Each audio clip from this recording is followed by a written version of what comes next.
If you tell your kid that if he smokes a joint, he's going to end up addicted or end up flipping out in the hospital, most kids are going to know you're wrong. And then maybe when you tell them that PCP will do that, they'll say, well, they told me, you know, smoking a joint was going to get me addicted. I smoked one last night at the party and I don't want it now. They're not going to listen to you about the other stuff. So don't tell your kids the wrong things. And if you're not sure, go look it up. Go find out. Then the kid will be receptive to you and listen to you and maybe get something else out of what you're saying. Scare tactics don't work. Knowledge works.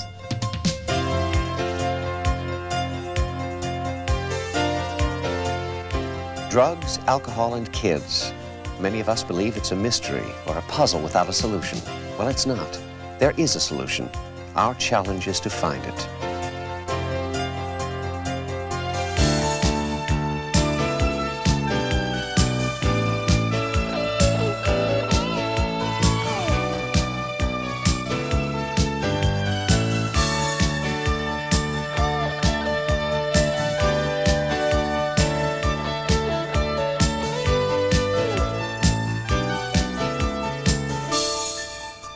Perhaps the most alarming fact of American life today is the destruction drug and alcohol causes among our children.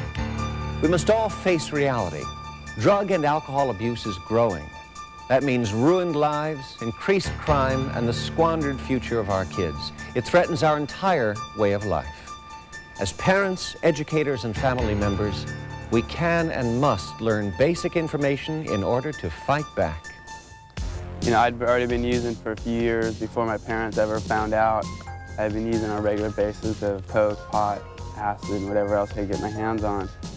And my dad caught me getting high in my bathroom. And I convinced them that it was the first time I tried it. And my parents, you know, they want to believe me. They want to believe that their son is telling the truth because they love me so much. Not only do we deny that alcohol and drug abuse can affect our children, we complicate and confuse the issue by surrounding our kids with messages that seem to say it's okay. Advertising tells all of us, take a drink, you'll feel better. Take a pill, you'll sleep better. Light up that one special cigarette, you'll look better. Believe it, times have changed. We make being a kid tougher today than it's ever been. There's no question, but what we're surrounded by peer pressure. Children are surrounded by it, and adults are surrounded by it. It's probably harder on adolescents.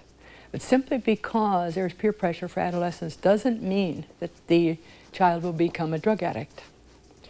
I remember my daughter saying to me one time, "Mama, if you love me, you will tell me when I'm wrong." And I've heard many other adolescents in the families that I've counseled say the same thing. They are longing for support from the adults. And every addict that I've ever counseled that reached dependency went through 4 stages. It's important for us to have the information to know about these stages.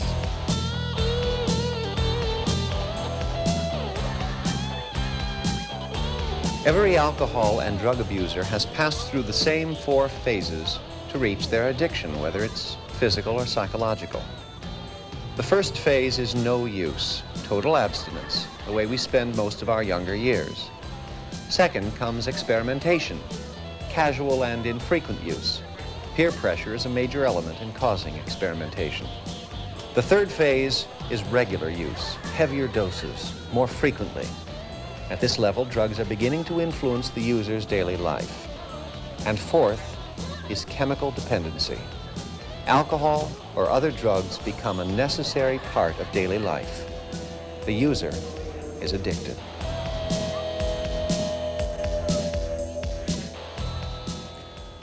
Along with the 4 phases of dependency, drug and alcohol abusers share one other common experience: the use of gateway drugs.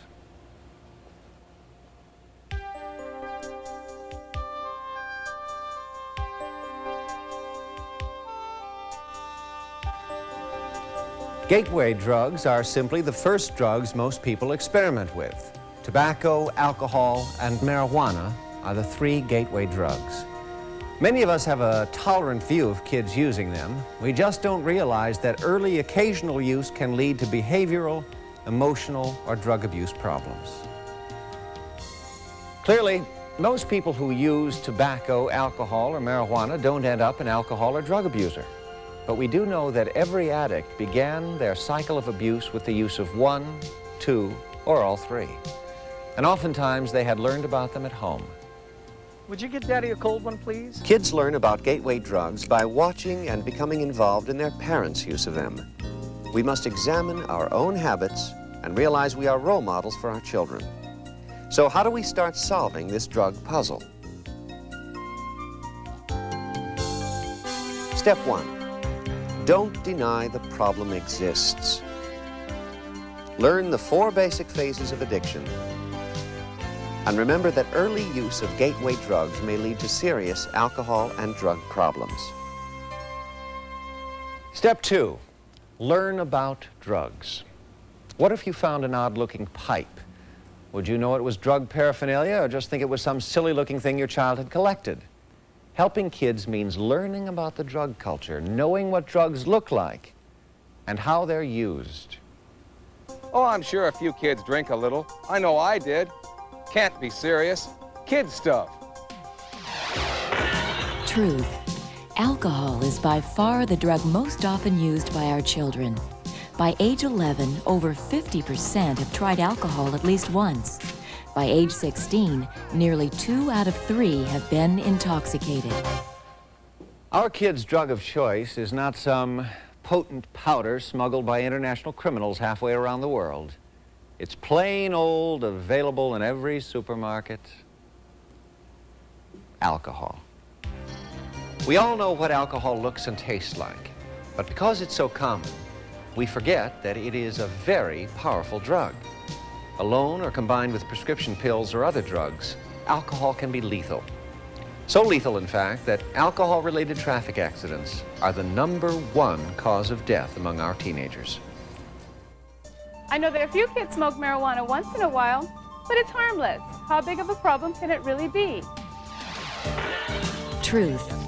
Over 60,000 California junior high and high school students are estimated to smoke marijuana every day of their lives.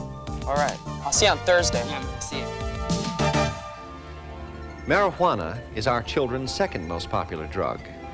Commonly called weed, grass, or smoke, it is the leaves and flowers of a plant easily grown in many parts of the U.S. and the world.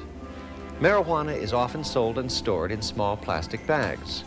It is usually smoked in hand-rolled cigarettes or pipes and has a strong, pungent odor.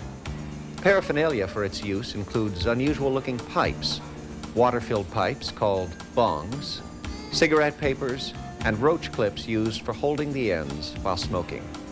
Hashish, or hash, is an extract of marijuana and usually seen as a brown gummy substance.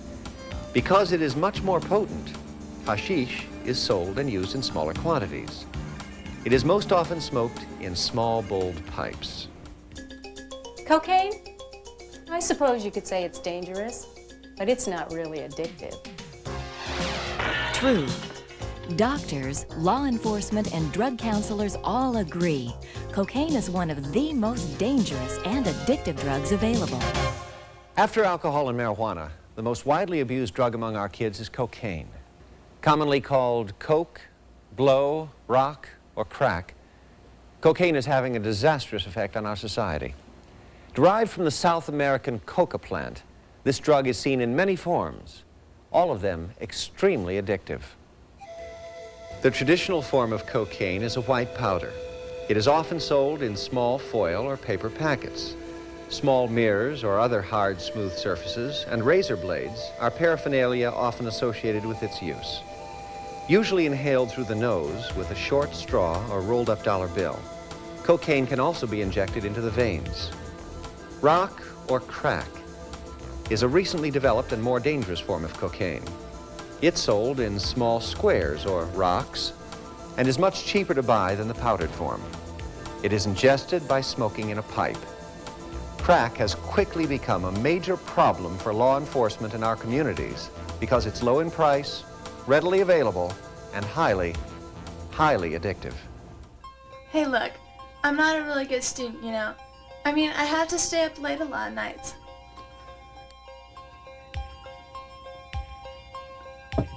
So So what's it hurt if I take a little something to keep awake? It's just the same as a cup of coffee. Truth. Methamphetamines and other uppers are highly addictive and dangerous drugs. Prolonged use causes severe emotional and physical problems. Methamphetamines and amphetamines are also very popular stimulants with our kids. Commonly referred to as uppers, speed, crank, or meth, these drugs come in many forms. Brown or white powders, pills, and capsules. They can be swallowed or injected. Because these drugs are often produced in illegal backyard labs, they can be dangerously impure. Although receiving less publicity than newer or more fashionable drugs, heroin continues to be a major problem in this country. Not only is it extremely dangerous, but as with cocaine, addicts often resort to crimes like burglary, armed robbery, or prostitution to support their habits. Sometimes called black tar, China white, or Mexican brown, heroin is a powder derived from a certain variety of poppy. It may range in color from white to dark brown, but is most often seen in its black tar form. It is sold in small foil or paper packets, toy balloons, or tiny plastic-wrapped balls. Paraphernalia includes spoons and small cotton balls used for cooking or preparing the drug. Belts, bandanas, or surgical tubing are used for tying off the vein, with a hypodermic needle used for the injection.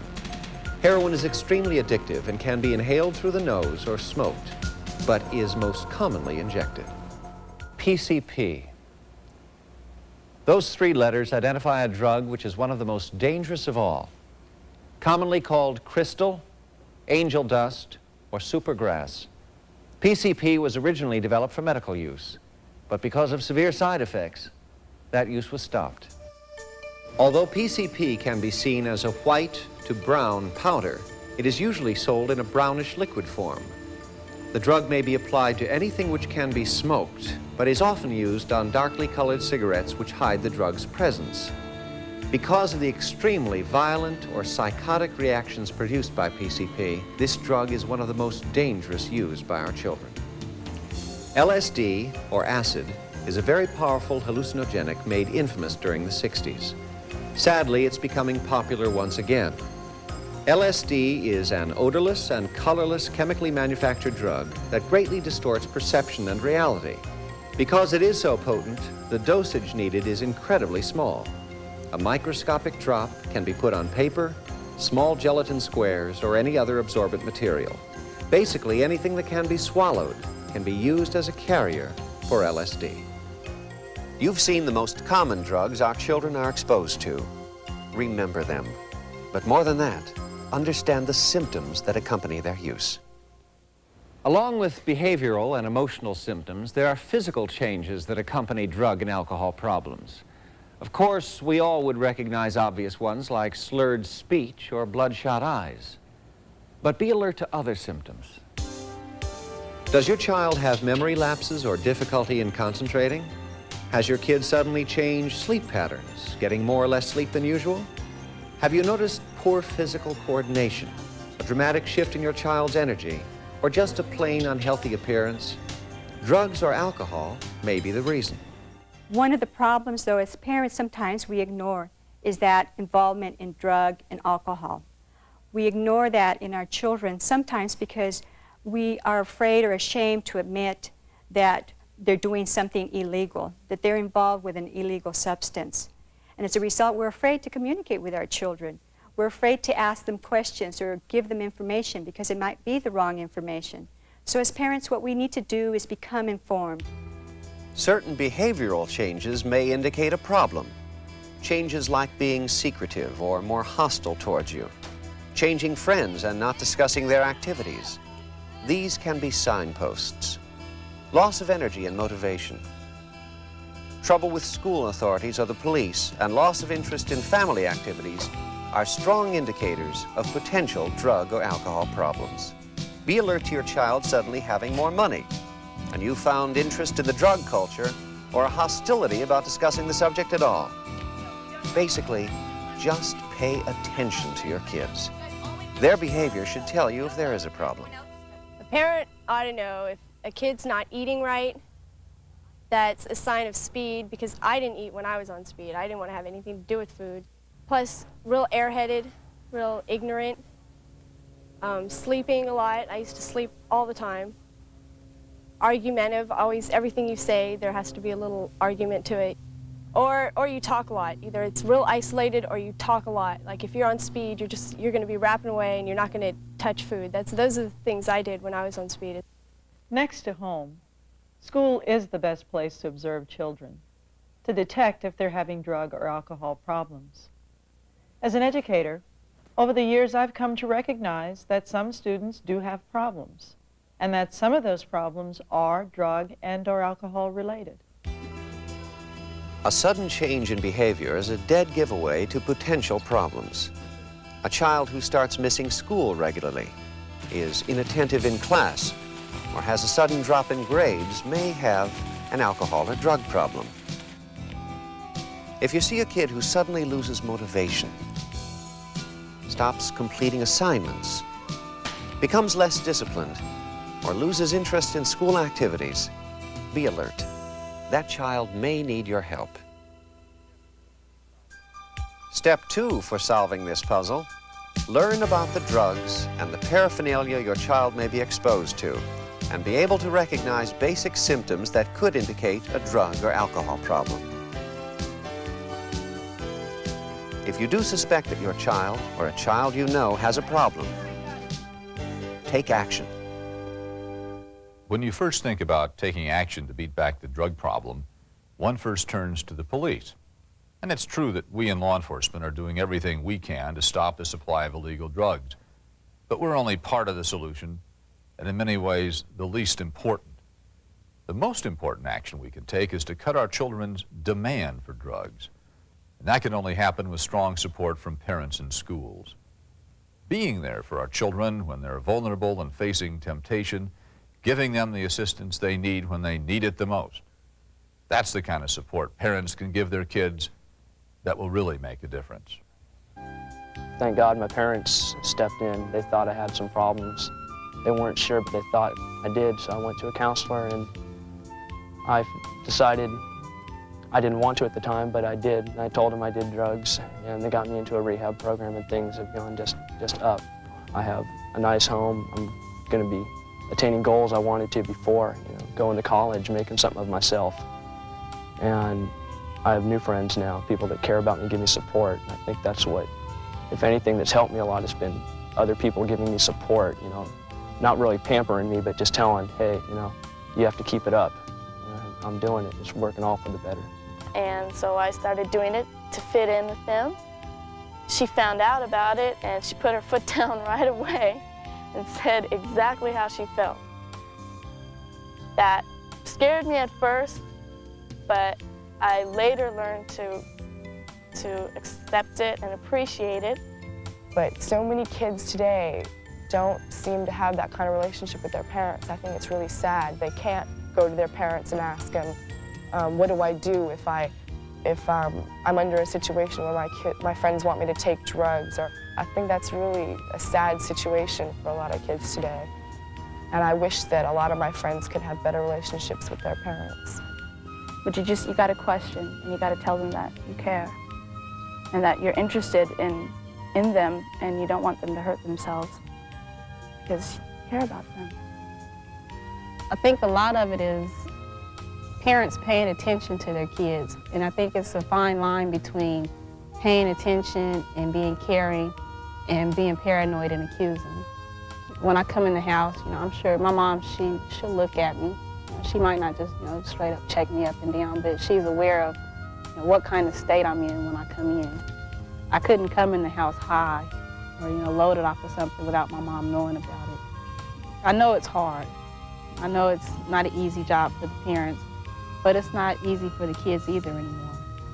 And sometimes as parents, we have to do things that we hate to do. We have to confront our children about what are they doing and what are they into. And as a parent, I know I ask the question, is there anything I could do to prevent my child from ever getting to this place? And what's exciting to know is that there are things that parents can do to reduce the risks that they will use drugs by strengthening family bonds, by working with our children to learn how to resist peer pressure and still remain popular, by getting clear on what our family policy or position is around the use of drugs, we may never have to get to that place where we stare in our child's eyes and wonder, is he stoned, and what should I do about it? You, as parents, educators, and family members, are the final pieces needed to solve this puzzle. Your positive action, based on knowledge and understanding, can provide a solution. For every family, the time is long past to just sit back, read the headlines, and think what a terrible problem someone else has. In some way, alcohol and other drugs affect every family, even our own. We must spend time, learn more about drugs, examine our own behavior, and have the courage to talk with our kids. The information we've given you is very basic. You need to know more. Be concerned, become educated, take action. That's the challenge to you. That's the challenge to all of us. If you think your child needs help, please don't wait. Call one of the following phone numbers. There are people ready to give you the guidance and information you need.